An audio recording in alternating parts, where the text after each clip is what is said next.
I have finally finished my row of nano tanks, and I am so excited about these. I don't know what I love more, my big tanks or these things, but these are so fun. So much personality packed into a small package.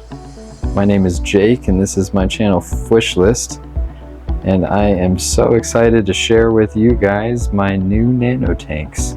I've talked about them in other videos and told you they were coming, and they are all set up and finally here.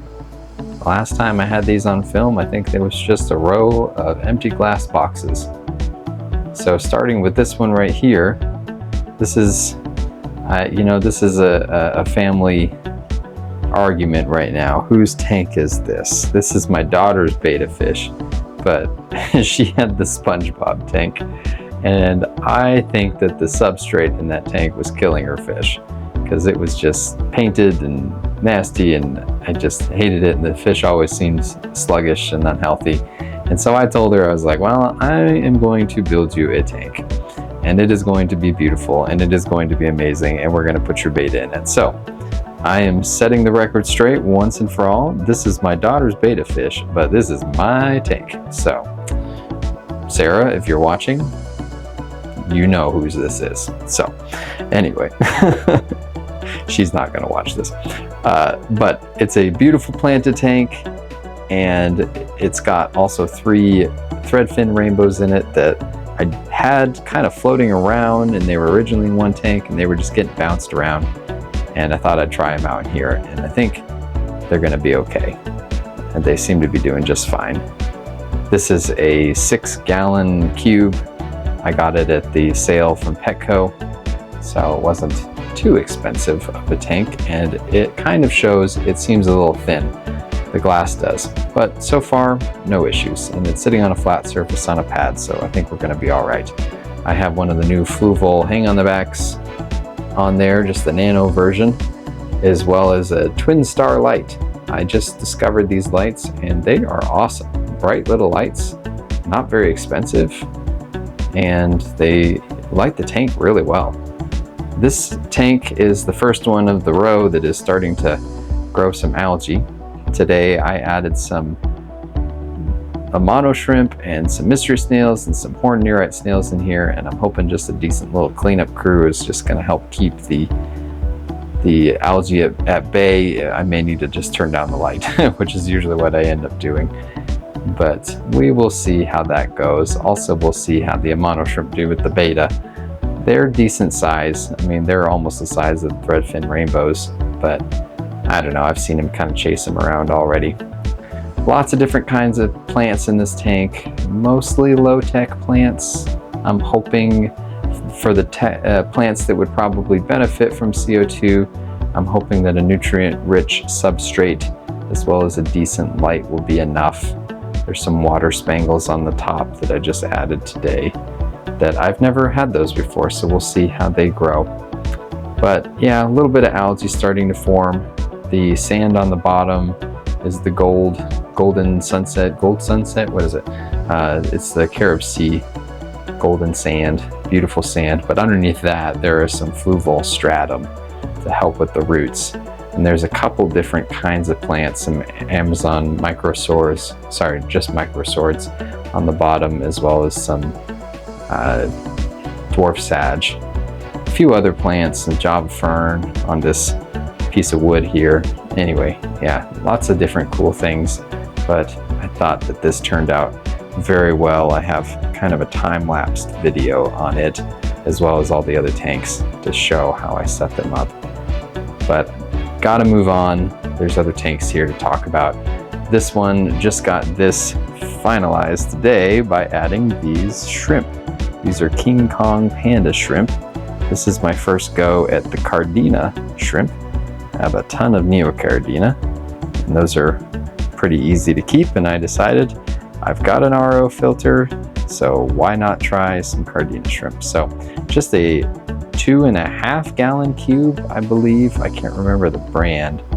This tank, I ordered it from a store. I didn't really have the greatest experience. I won't share much with it. This tank actually came cracked, and I tried to figure out what to do about that, and I never got a response from them. So when I say cracked, it's just a chip off the back corner. It doesn't seem to affect the integrity, but a little bit of a bummer. But anyway, yeah, a few different plants in there and mosses. It's RO water that's been remineralized, and just a sponge filter, and another one of these twin stars, just a smaller version, and very bright light. Seems to be doing okay. I'm okay if this tank gets some algae, because that'll help with these little shrimpies. But super fun tank. I've only had the shrimp in there for a few hours. Just got them in the mail a few hours ago. So brand new setup for me. Had everything ready to go, and excited to finally have the shrimp in there. Just a few plants. We'll see how they grow in, and then some fluval stratum for them to hang out on. This next tank is going to be kind of hard to film. It is a dark water tank, and I absolutely love it. It has lots of personality. There are a couple cories in there that won't stay in there long term. They're just kind of small. I bought a group of cories, and the group that I got was not very healthy, and one of them was DOA, one of them died a day later, so they weren't in the greatest shape. And there's only 2 left, unfortunately, which I don't usually keep cories in pairs, but they're kind of small, and I don't want to add them into anywhere else. But this tank is centered around some licorice gouramis, which are kind of hard to find, which is a fun game. You play a game with this tank called Find the Licorice Gouramis. And let's see if I can find the licorice gouramis. I'm not sure. Oh, there's one. Yay, we found a licorice gourami. So yeah, there are 4 licorice gouramis in there. Super fun to have them in a blackwater aquarium.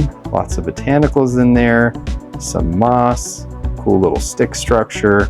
There's some red root floaters on the top, but I don't think there's enough nitrates built up in this tank for the red root floaters, so they're not looking too great right now. I might have to either add some fertilizer or something, or I'm not really doing a ton of water changes because I'm testing the water and there's not nitrates. Plus, I kind of wanted to stay darker. You know, I said find the licorice gourami, but they just are coming out all over the place. There they are. Super cool, kind of dwarf nano fish. And this is a 4.5 gallon tank, so I think it'll be good for them. Anyway, very fun tank. Very excited about this one. Now this one, I did it. I broke out the CO2. I had an empty tank and some regulators just sitting in the back, nothing going on with them, and I finally said, you know what, it's time, and I think this one is worth it. And so far it looks great, although it definitely needs to grow in as far as the plants go. Still some kind of low-tech plants, although some red ones there in the back that need some higher light and definitely need some CO2, and I've already noticed some growth, pretty quick growth. But other than that, some Anubias and some Bucephalandra growing off the side of the rock there. Cardinal plant, which will probably get too big for this tank, some microsword, and a lily there in the middle, which I'm excited to see that thing get pretty big. So yeah, lots of cool stuff in here. This is very similar to the Betta tank with as far as the substrate goes, and the fluval stratum that's underneath that sand there to just kind of give the nutrients.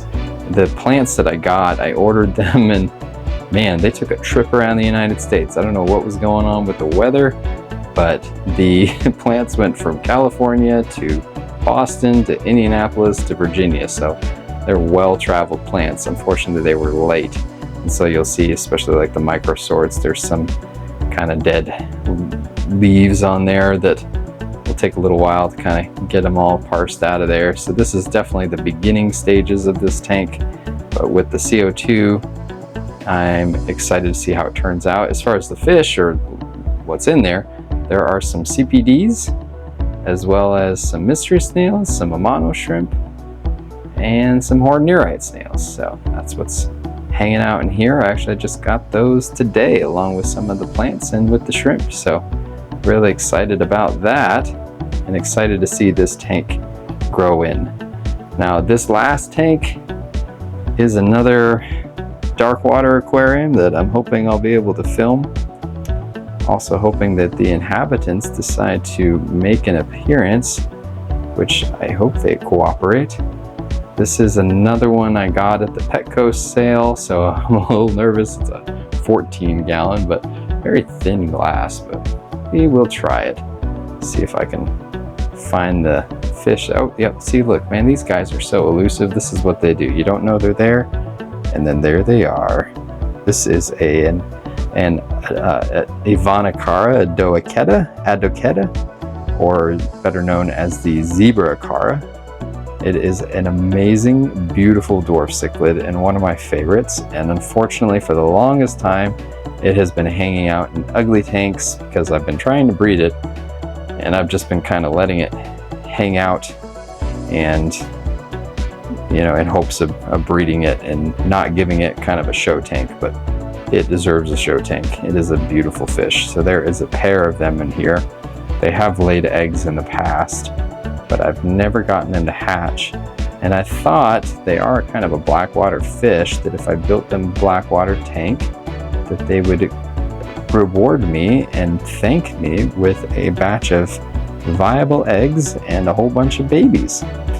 But so far, nothing, although, you know, to be honest, there's a lot of hiding places in here, and I did notice them kind of shaking at each other the other day, and sometimes I can only find one of them, so the other one may be back in there, maybe something's going on. There's also an L180 pleco, which is kind of the smallest of the show plecos.